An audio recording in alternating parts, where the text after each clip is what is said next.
that God did not enable destruction and damage to affect perfect beings, but only imperfect ones.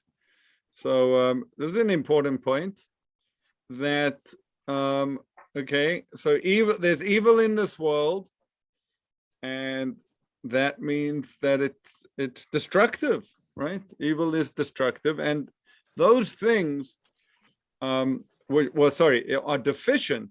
Those things which are so deficient that they actually ultimately become destroyed. May we see that soon in our days.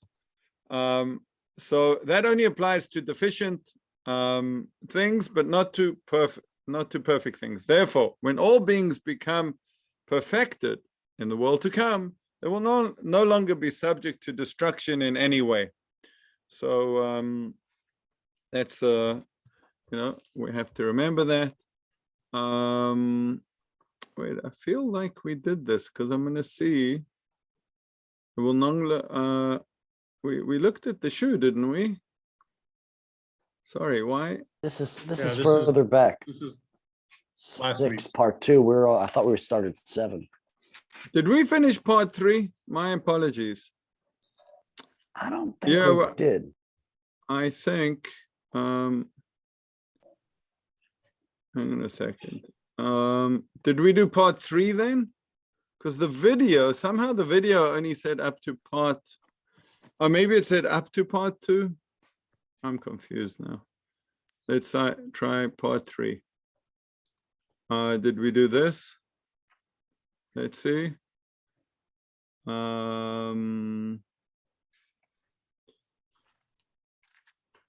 I'm pretty sure that we finished part 2. Okay. So this is, did we do part 3? Oh, sorry. Oh, we got through part 6 and we were at the summary. Oh, we were? Okay, fine. So let's go to part 7. My apologies. Does that sound right to you guys? I'm reading through part 3 to see if I remember it. If you go through the slides, we can. Well, yeah. I mean, you had free drawn a whole bunch of stuff. How do I? Because I just watched it a couple days ago. Oh. Yeah, I don't think we went through 6 part 3 or part 3. I don't think we did. Good is never totally destroyed. Yeah, I also don't recall it.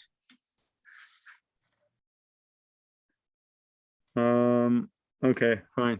Let me get this thing off. Fine. So we are doing part 3. Fine. So there are just 2 bits in part 3 that I wanted to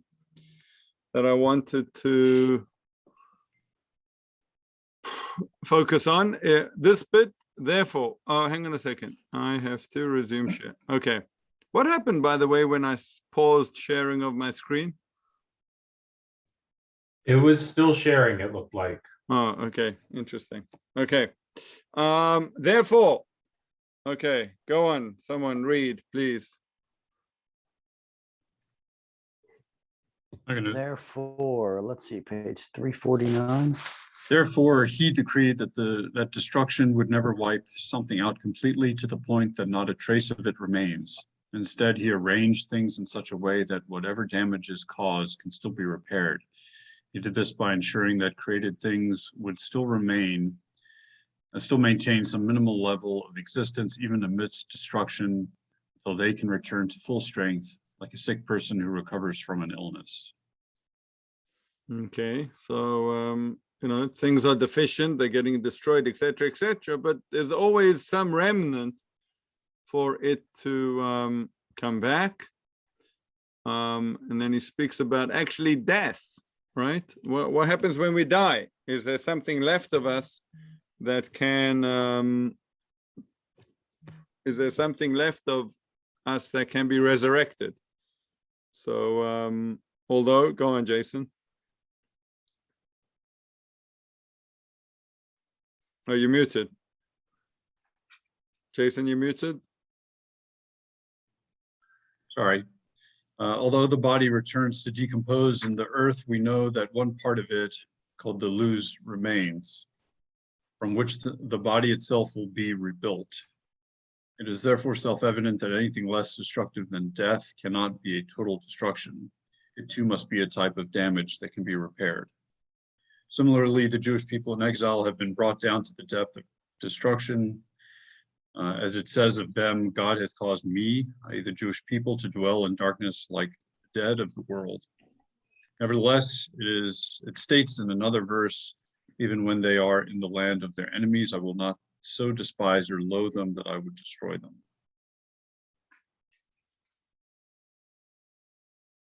Have we seen that in our days with the return to Israel and the establishment of the state? And right, we're pretty near the brink of destruction. And look now, right? An amazing country. Okay, so that was chapter 6, which really dealt with the concept of evil, the nature of evil in this world. Let's go on to chapter 7. Now I couldn't, we have to go slowly. We have to read everything and see if we can make heads or tails of this. So you go on, Jason, you read nicely.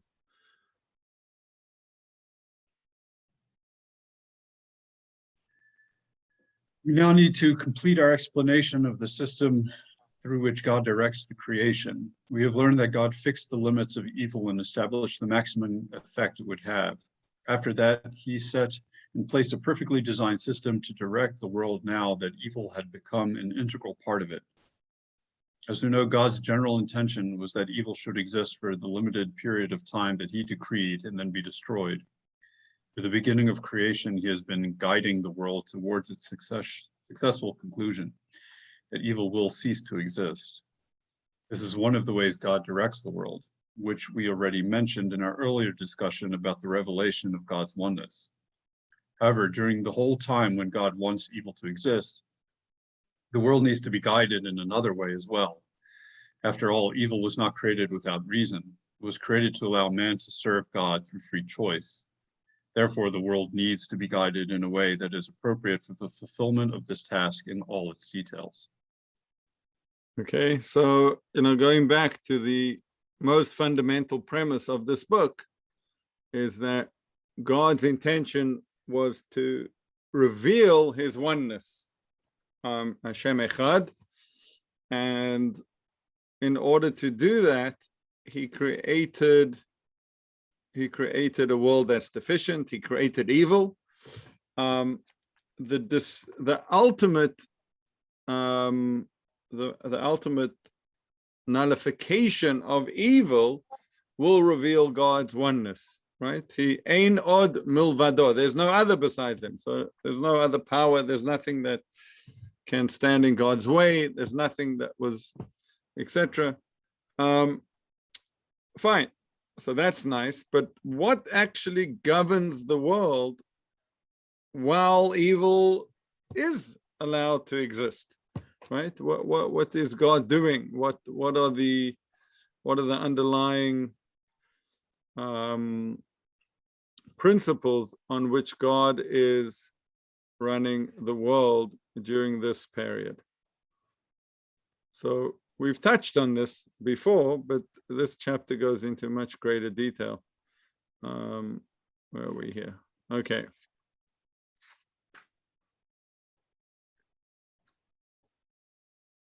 Okay. You must know with certainty that man's good deeds do not benefit God in any way, nor do his bad deeds cause him any loss. In fact, the verse states, if you sin, what effect do you have on God? If you're righteous, what do you give him? Rather, God brought into existence a system with unique laws and modes of operation, which he knew would be suitable for this purpose. Through him, man could earn reward or incur guilt. As a result of this system of laws, the performance of the mitzvahs could now be considered something beneficial and their transgression something detrimental. Not beneficial or detrimental to God himself, only to the system he wants us to experience. This is what our sages were referring to when they commented, when the Jewish people do God's will, they add strength to the heavenly forces. This does not mean that God is only able to act in accordance with the deeds of the inhabitants of this lower world. It is just that this is the way he wants it to be. It is in the sense that man's good deeds are described as revealing his glory and his bad deeds the opposite, God forbid. This is the new reality God brought into existence through the system which governs man's divine service. Now, man's good deeds could cause benefit and his bad deeds could cause damage. None of this existed before, and the system still depends totally on God's will, as we explained. This is called the system that governs the existence of good and evil. Good consists of the elements of the system in their rectified form and the benefit that results from man's good deeds, while evil consists of the opposite of this, all the damage caused by man's sins. Okay, so, once again, right? It's God's hashpah, God's influence in the world is dependent on man. That's the system he made. The more people are elevated, do good, perform God's will, God's energy comes into the world, it's good. That's a kavod, that's the honor of God. The more that we don't, God's energy is removed from the world. So that's this comment over here, right? That we add strength to the heavenly forces. That's because that is the system. Now, he's again and again and again, don't make the mistake that this is in any way a limitation on God. It's just the way God made it. Okay, so man is the central figure once again, and dependent on man during this time when there is evil in the world, the degree of evil or good in the world is dependent on man's actions.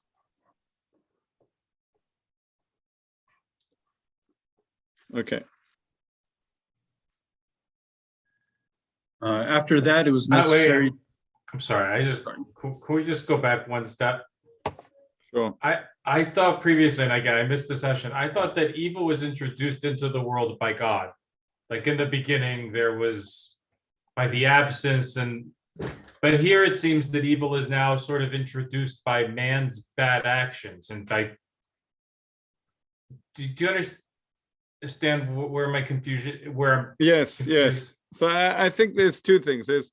One is the playing field, right? So God introduced evil as a possibility, and he created an imperfect world because a perfect world doesn't even have the possibility for evil.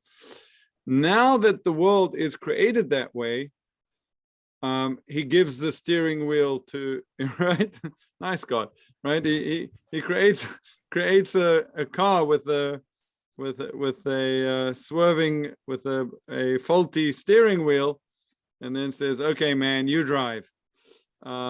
So yes, so it's obviously God introduced this, it's a deficient world, but now it's dependent on man. And go back, man has had opportunities, right? Even the first man, Adam, in the Garden of Eden, had he just got to, according to him, had he just eaten from the tree of life, that would have been it. That would have been the destruction. That would have brought, through man's actions, so much divine light energy that it would have destroyed evil for all time. He didn't.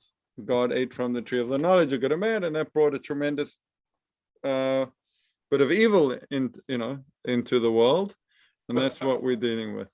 Are we to understand this like in a karmic sort of sense, like to the degree that one does bad is the degree to which evil is introduced into the world? I think very much so, yes. Right? Now, the Rambam, Maimonides, says it's not quantitative only, it's also qualitative, right? So you can't, and that depends on the situation, how difficult it was, the intentions, all these things go into what is the true effect of a person's actions, for good and for bad, right? So we can't really know, But yes, that's exactly what we're doing, right? In Hebrew, that karma idea is called mida keneged mida, measure for measure.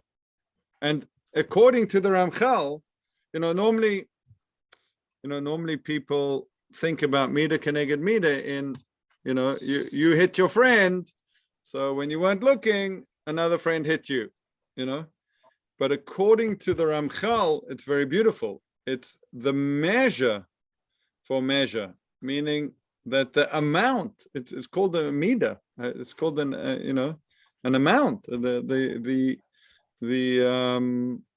intensity of the influence that comes into the world is exactly corresponding to how much the severity or the power of your actions, right? So, I mean, I'm not the biggest proponent because I don't really understand it, but you could imagine, explaining why people go to holy rabbis for blessings based on this, right? You can pray, that's good for you, Don't stop. Pray for Ukraine, don't stop. But when the holy man prays, his prayer reaches a higher place. It does more. So therefore, your chances are heightened. Rabbi, may I ask a question that is, I guess I don't want to veer us off tangentially, but perhaps this is so central for us to understand, which what Dunn is asking. Are we to understand from that, therefore, that when man sins, that in addition to the evil of the sin itself, namely, what is a sin? A sin is if man cheats or a man steals from another man, which is evil to the other man. That there is then an additionally created evil from God's side, namely God says, well, you're creating evil, so I'm going to give you more evil. I'll create bad things happening, or there's an earthquake or something else.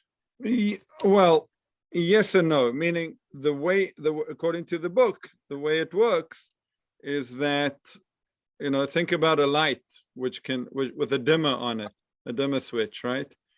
So, when one person steals from another person, yeah, it's bad here in this world, and it has its repercussions, but it also, God reacts to that by dimming the switch. So now it's a darker world. So what exactly, I think that's the details are, I think, impossible to know what will happen with that, but you could imagine now it's a darker world, so more people will be tempted to do more bad. Maybe more accidents will happen. Maybe, things like that. When people do good, the light comes up, the light is strengthened. So the dimmer switch is turned up. It's more light. People are happier, right? The sun comes out, less mistakes, etc. So yeah, for sure. It's a difficult word, but that's the world of spirituality. That there's a spiritual world, meaning that there's this whole reality going on, which again, he says in the book, you'll never understand how it works. You can't understand what God turned the switch. So what happened? Show me exactly what happened where. Says you can't grasp that, but that's really what's happening. So, the opportunity of man is really to become elevated enough that the switch is turned on full, and then that's it. We did it. We brought the world to its perfection. Why we need all these pages is because man hasn't done that, right? So we're trying to work out, well, how bad can things get? Where will this, what happens during this time? We'll see in the next, actually in part 2, if we ever get there. we'll see, what the development of this, the dimmer switch system. It's a very complicated system. He has 5 parts to it, but yeah, definitely. That's quite a fundamental idea. And, go back in the book a bit, he said that was really in terms of the Jewish people being the chosen people, that means that what we do has more effect on the switch, right? So yeah, of course, though every human being has free will, every human being, is part of it. But the Jewish people specifically, we have a special place there. So that's how these things are explained. Okay, good. Thank you for asking, Dan. What page were we on? This one? No, back one. That's the one. Yeah. You had. Okay, we had that one. We can go on to this one. Okay, stop interrupting us then. Okay. After that, it was necessary to put in place the various aspects of reward and punishment, the good that would be given to those who fulfill the mitzvos and the punishment that would be given to those who transgress them. This reward and punishment would have to be of 2 different kinds, one pertaining to this world and another to the true reward of the world to come. It was also necessary to put in place the various differentiations in the status of man, the status of the righteous and the status of the wicked, in terms of their closeness to or distance from God. This would have to be done with great precision according to the exact nature of their deeds. There also had to be a possibility of rectification for those who corrupt themselves. This would be through repentance or alternatively through suffering in this world or the next. All these are essential elements of the system needed to govern the world for as long as evil exists within it. You can already see the extraordinary wisdom necessary to arrange all these things in exactly the right way. Yeah, hang on, Jason. So I think, whereas the page before was general about the world, this page is about the individual, right? So we're doing a good thing here. We're learning Torah. We're doing mitzvot. We're bringing light into the world. But there's also something very specific that the way God relates to us individually, right? Because we're the ones doing it. I often think that the true reward of the world to come, it will be that obviously for our good deeds and our mitzvot, and that we'll be able to somehow not own, but have a part in having brought about this glory of God, this revelation of God's oneness, right? Because that's exactly what we do every time you do a mitzvah, right? The Chassidim say in their Siddur, l'shem yichud, right? For the sake of the unity, because that's what we're doing. We're acknowledging God, we're following in His ways, and we're basically saying, yeah, ain't od milvado.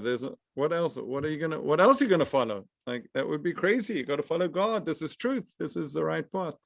So the individual in the world to come, I think, gets that reward, and we'll see a bit more on that, I think. But also in this world, what happens to you, right? If you read the Torah, it's, you do a mitzvah, you get reward, etc., etc. So we'll see how this develops, but this is as I say, about the individual. Okay. I think we're up to in addition. In addition to all we have just described, there is the deep and hidden system guiding the entirety of existence toward complete perfection, bringing everything to the point where evil will totally disappear. The system also has many of its own requirements. It is based on the initial concealment of God's perfection and its revelation once again. Parameters of the system encompass the entire complex process that leads from the concealment of God's perfection to its eventual revelation, as we explained, in its appropriate space. right? So that's the Hanhagat Hayichud. That's God leading the world to this ultimate revelation of his oneness. Okay.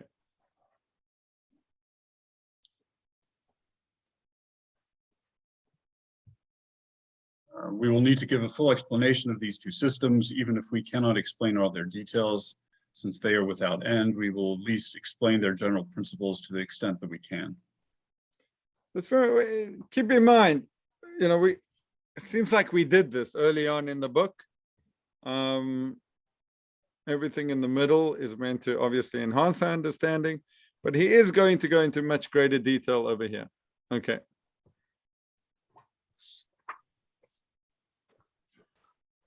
These two systems are absolutely fundamental to the entire creation. Without a doubt, they must contain within them the untold wisdom and very deep concepts. We'll start by explaining the system of reward and punishment, as it is the more relevant and more evident of the two systems. Go ahead, I'm listening. It's a nice banter. Very interesting when you write a book, yourself with two people. You might ask. Okay, Lev, you give us the updates as they come in. No, you're muted. Trying to understand, like, I read all this and Okay. I'm reading this paragraph with you now, and it says these two systems. What two systems? Like, what am I missing? Like, Okay, Shema Yisrael, Lev, yeah, you ready? mhm, Shema Yeah. Yisrael, Hashem Elokeinu, Hashem is our God, mhm. Hashem Echad. Hashem is one. Those are the two systems, right? So Hashem Elokeinu means Hashem is our God. That's what we call Hanhagat Schar Va'onesh. That's the way that's the revealed, the revealed way that God runs the world, in a way of reward and punishment. Good people are rewarded, bad people are punished, right? Pharaoh enslaved the Jews, he wouldn't let us go, eventually he's punished, right? The Jews remain somewhat faithful to God, they are redeemed. That's reward and punishment, that's justice, right? So let's call it the system of justice, right? Good people get rewarded, bad people get punished. So that's one system, reward and That's punishment. system is one. system. System one, Hashem Right. Elokeinu. And when we say Elokeinu, that's really what it means. God, throughout the Chumash, Rashi says, Midat Hadin. This is called din, judgment, right? Because it's always your actions are judged, right? Good gets rewarded with good, bad with bad. Then system two is Hashem Echad, that God is one. And when we say one, we mean Ein Od Milvado. There's nothing besides God.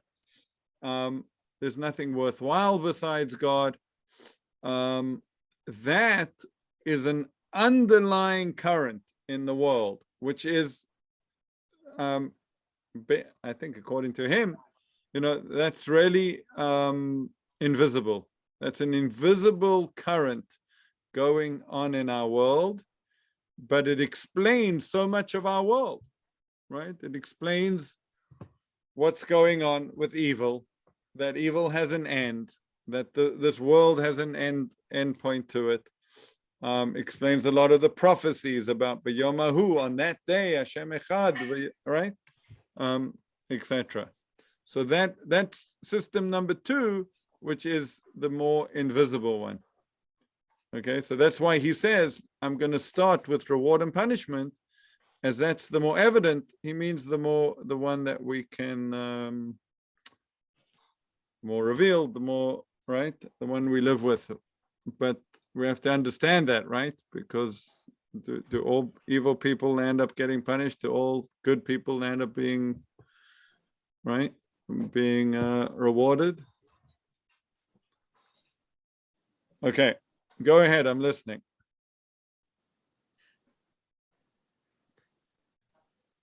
I'll begin by outlining the two general categories in which the system is divided, as well as two further subcategories, which are divisions of the first general category, making three categories altogether. After that, we'll discuss the details one by one. This will make things easier to follow. Yeah. Yeah, it's as though this wasn't hard to follow.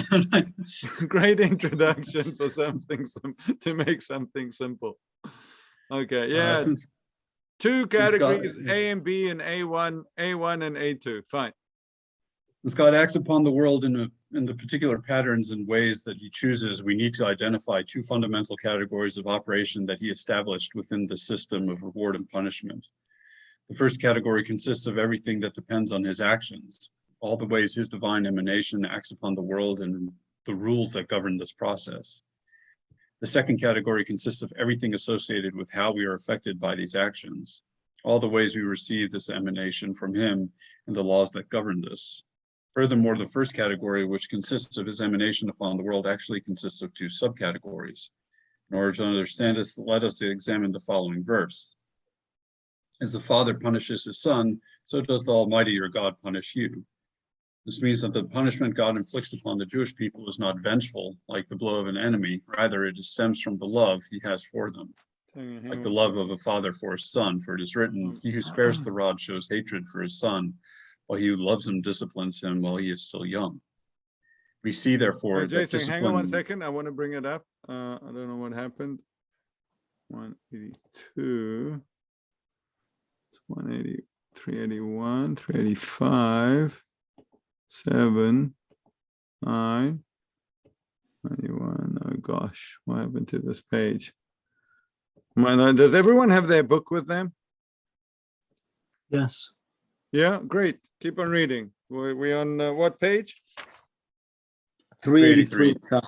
Okay, fine. So let's just hold cop here, right?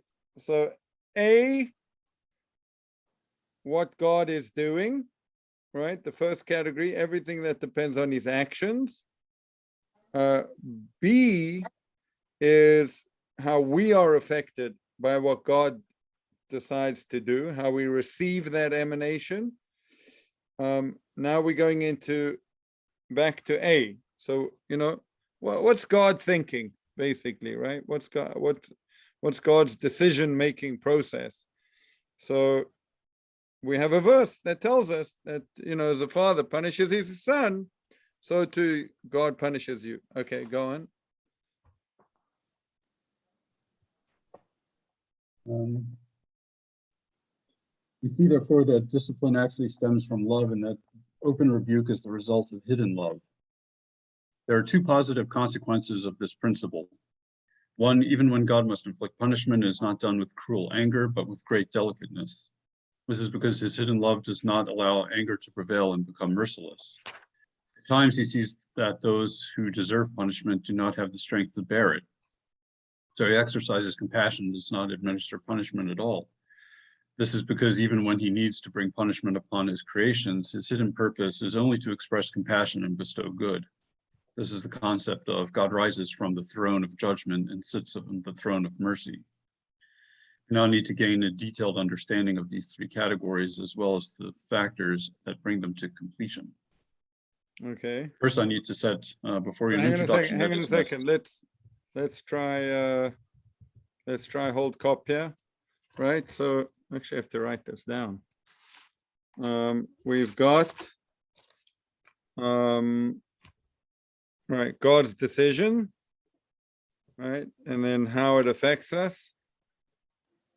And then we got within God's decision, principle number 1, that it's coming, that even the punishment, right?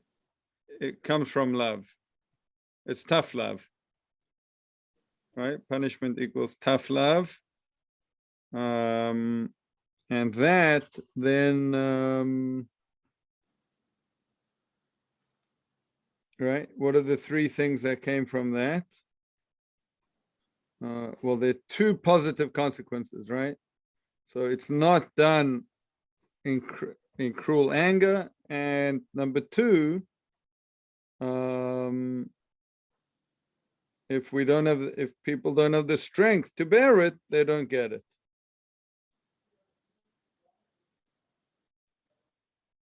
Okay, fine. So the punishment is not full, and sometimes is waived if can't bear it. Okay. Fine. So now we need to get in detail to understand these three categories. So what are the three? Basically, sometimes God's decision to punish, remembering that it's not full. Sometimes God's decision not to punish at all, because people can't actually bear it. And then how all of this affects man. Okay. With you, Jason?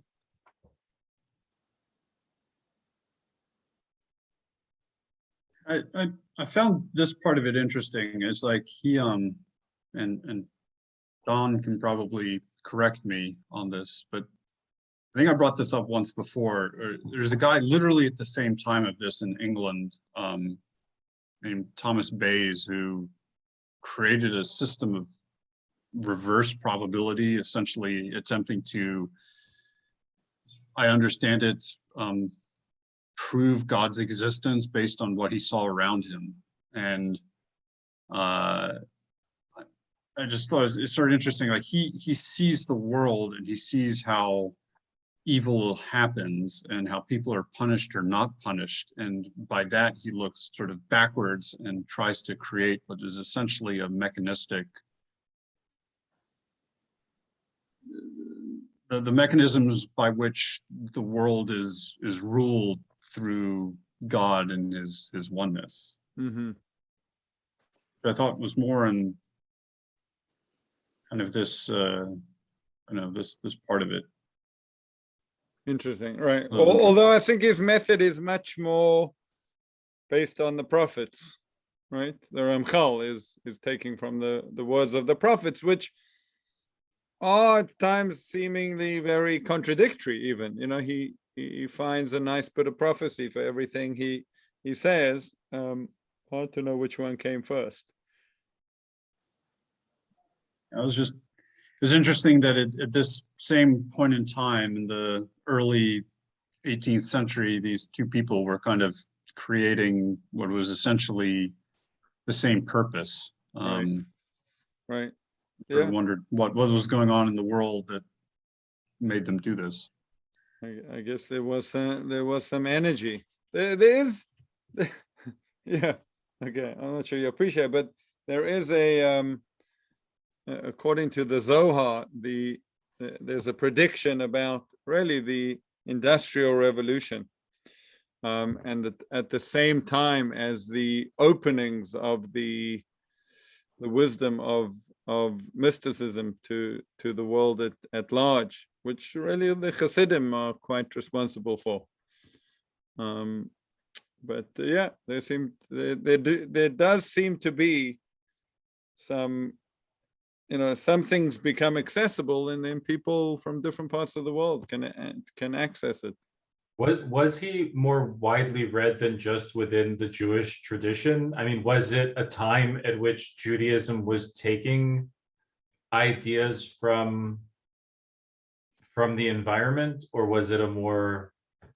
I don't know. I don't know. It's pretty, he's, well, you'd have to know. I don't know world history enough, and I don't know enough about him to know this. I don't know. Yeah, I don't know if anyone else wants to comment on that. What was happening in the world so he was born in 1707 and died 40 years later, 1747. So it's pretty long time ago. Yeah. It was assumed that this was pretty insular, especially because it was written in Hebrew, and so only Hebrew-speaking Jewish people could read it unless it was translated. Yeah, and it seems in his lifetime he was not mainstream at all. He was a bit ostracized. So yeah, but the question, Uri, is what about backwards? How well read do you think he was in other disciplines? Gosh. You write something about like logic, and Yeah, he I has a remember book that on, from the introduction. he has a book on logic. Yeah, good question. Okay, let's see if we Right. can. Okay, you're doing good. So, this introduction will be very clear to those who are familiar with the study of wisdom and its methodology. Please go on. The great Rabbi Maimonides remarked upon the use of the term birth, which is applied in the Bible to contexts where in the literal sense it does not belong. These are his words. The term birth is used as a borrowed term to describe the coming into existence of inanimate objects. Before mountains were born, it is used as a borrowed term to describe the development of new ideas from background concepts and opinions. He gave birth to falsehood, and similarly, they fill their minds with the offspring of strangers. Birth is not the only concept that can be used to describe our thought process. Other related concepts can be used as well. For instance, just as we can apply the term birth to anything new that comes into reality, so can we apply the term pregnant to anything that already exists in potential, but has not yet come into reality, as in the verse mentioned above. He became pregnant with iniquity and gave birth to falsehood. This is because once one of these terms can be applied to the development of something, all the other related terms can be applied to it as well. For example, with regard to our thought process, we know that every conclusion that has been formulated correctly must be based on previous premises that ultimately give birth to that conclusion. Thus, the conclusion is already contained in pregnant form within its progenitor before it is actually born. And when it is born, it emerges from the potential into actuality. Okay, then.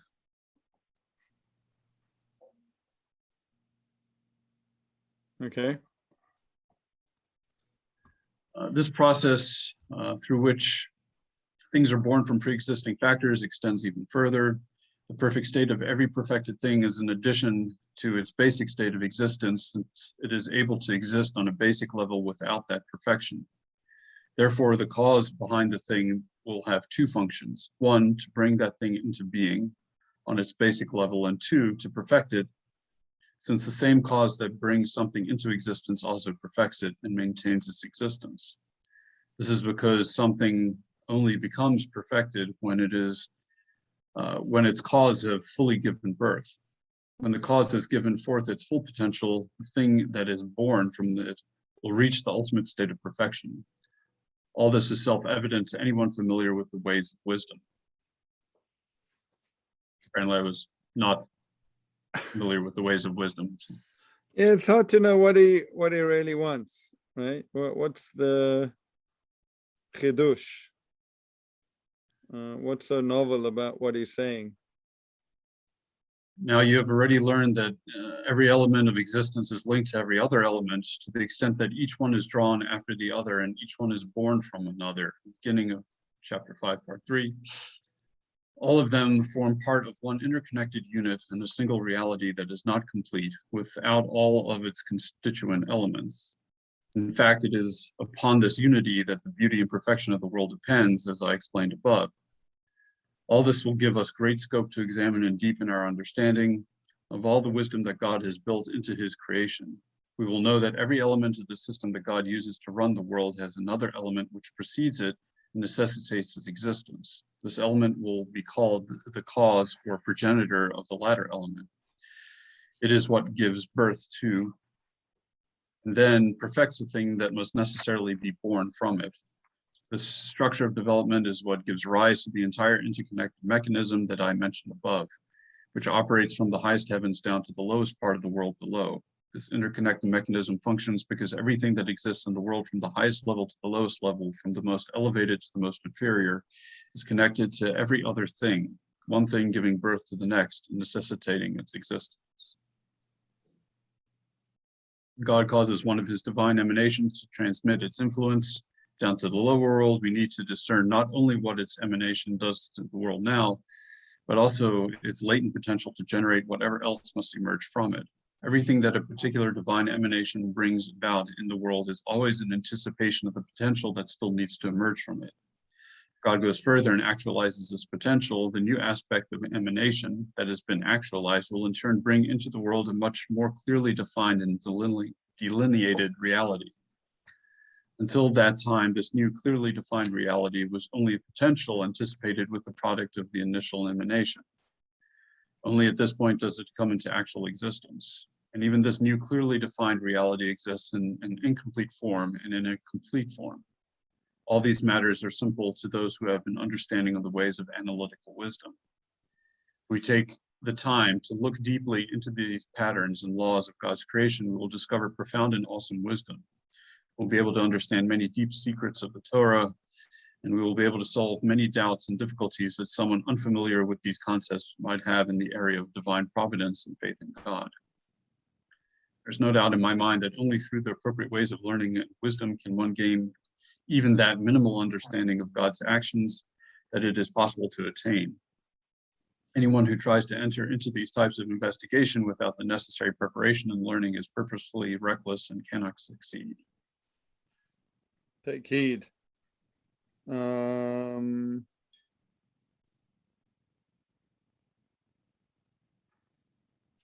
Okay. I don't know what to tell you. Anyone want to? Well, I think in a sense that my reading of it is that if you were to take God's perspective of things, then you have to take time out of the equation, or you have to look across or through time. That is, God sees the whole picture at one go. So the latent potential is already the resultant effect. So to know that is to see that the cause of a thing is also the effect, and the effect is already latent in the cause. So one of the things that you can take from physics is, like, for example, if time is illusory, or it's just our experience of the world is through time, then you can take it as the world is sort of eternal in that sense, right? If you're out of time, then in that sense, the world is eternal. And then all the things that are latent are also present. Mm-hmm. That's my perhaps Interesting. confusing interpretation of that. Okay, you went further than I thought. I was thinking on the lines of, I wish you would give an example. It really would help us to know what he really wants. But let's say there's a Gemara Midrash that says that the 70 years that the Jews spent in Babylon, corresponded to the 70 Shmitot, to the 70 sabbatical years they didn't keep while in the land of Israel. And you can go, 70 times 70, I mean, 70 times 50, every 50 years, 70 times 7 are the sabbatical years, right? The 490 years that they were in the land, it comes out to 480. What about the Jubilees? You can make a whole thing there. So, imagine that the original people didn't really keep the sabbatical year properly in the first 7th year. What happened? What happened to them? So it could be that, business wasn't so good for the next 6 years.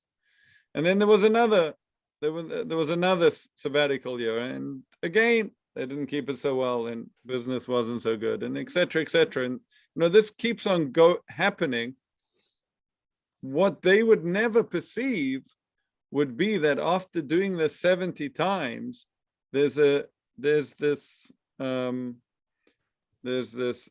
expelled from the land, and then those 70 years start to correspond to the 70 years that they didn't keep the sabbatical year.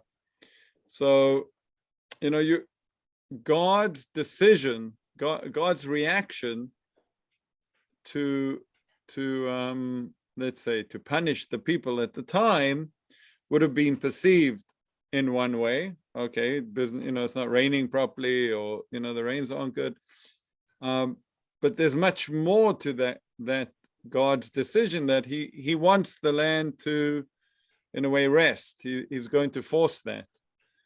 And that comes, 490 years later, something you could never see. So that's what I imagine. Still within the realm of time, but in a realm that we can't, we're not Privy to. Yeah, privy to. Okay. All right, where are we, gentlemen? 9:28. I think let's stop there. I generally try to force it, and then we kind of don't get far. But okay, I think this is good. Thank you. I feel we need to read it at this pace, rather than me taking little chunks out and try to explain it as a flow, because it's very terse and very complicated. Seda, ending comments, questions, updates. This idea of timelessness, and like time not existing, reminds, or I can understand that in the meaning of Yud K Vav K, and he is, he was, he will be. If that's always like a constant, I mean, it could also be he was, and he is, and he will be. You could look at things that have happened in the past. I don't know if I can explain this, but it makes sense to my brain that it was, it is, and it always will be. Whatever happened in the past, it's that whatever, like me saying this right now, I just said it, it was, and then now, so therefore it is, and it will be. It's always be what I just said. I don't know. Yeah, what you do is right. So if time is just what it is, so then everything you do is inscribed in the universe forever, right? Because it's reversible, or it's always there in the cohesive whole set. So our actions are indelibly imprinted. So you said it. It was, it is, and it will forever be written that way in the universe. Information is never lost. Black holes, I don't know, but I mean, in some sense, maybe that's how it is. That we just experience ourselves moving through it, because that's the arrow of entropy and how we experience the world, but not necessarily how it is. Does it mean information is all there? Well, if time is only how we experience it, then I don't see that it goes anywhere. Right. If we're just, this is how we pass through it, how we experience it, not necessarily. We are the universe trying to understand itself. And We're definitely a part of it, yeah. Right? Yeah. You look into your eye, looks like outer space. But I kind of tell you that something happened on Shavuos a couple years ago, that made me kind of reorient myself to the idea of receiving the Torah on Har Sinai, and that it felt like it was still accessible, especially on Shavuos, staying up all night. It seemed that receiving the Torah, you just have to be in a position to receive. Like we were in a magical position then, or a special position, but I feel like we could still be in that position to receive the Torah. We just have to put ourselves in a position, I don't know, in a position to receive. I mean, we can't receive it if we're not set up to receive it, but if you put yourself in a position, you can still receive it. It's still happening. It's not like something that was. I mean, it still is, right? It There's a was, lot of it is. Kabbalistic writings like that, by the way, Lev. That yeah, for sure it was. And even there's even a Rashi on Chumash that says when they got to Sinai, they heard surround sound. You know, they heard it from every direction. And it was almost like the world was speaking. It was almost like, it wasn't so much like this, you know, obviously the simple way to read it is God spoke to them, but the fact that they heard it from everywhere was like, oh, this is yeah, implanted in the universe. We just now privileged to, we've got to be able to experience it. So yeah, if that's Still, true, like, vibrations are still happening from Yeah. that, the energy, you know, pretty intense stuff, man. yeah, great. Good times.